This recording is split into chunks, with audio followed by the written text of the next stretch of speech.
Another day, another kabit. Seryo naman po tayo mga kaguro. So makikita nyo, nagkakabit na lang ako ng kurtina. Uy na lang, kala mo naman talaga matapos na matapos. So bilang maliit ng teacher, kinakailangan ko talaga ng tungtungan. Hirap talaga kapag pinagkalooban ka lang ng kagandahan at kinulang ka sa katangkaran. Ano po kaguro? Actually, magandang exercise din para sa akin. No? So, ang ginagawa ko lang ay hila, tungtong, na may pagka Spider-Man din.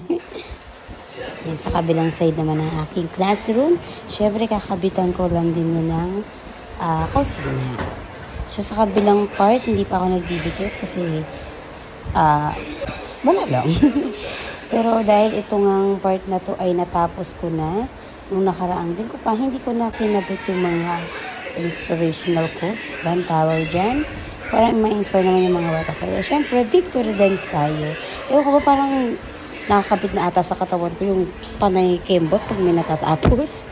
But anyways, ayan po, makikita ang aking pagkabit na mala Spider-Man dahil wala talagang matutungtungan dito at ang kailangan ko lang ay kumapit sa mga bintana para makapita ko dun sa gilid at nahulog, lug.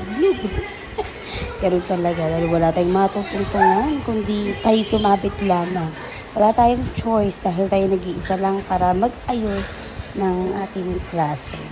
Hindi sa ayaw natin magpatulong mga kaguro, kundi alam lang talaga natin na syempre bilang maraming ginagawa, ayaw na natin makaragdag pa ng kakahirap pa nila. Tama ba yung term doon? Kung kaya naman natin gawin na hindi nang abala ng iba, gawin lang natin para matapos din yung ating mga trabaho ng mabilis. Yan, malapit ko nang matapos ang pagkakabit ng kurtina. Yan, tingin-tingin na lang, double check kung may paling para maayos na. So, yun lang muna ang aking vlog for today. Goodbye! See you ulit next time!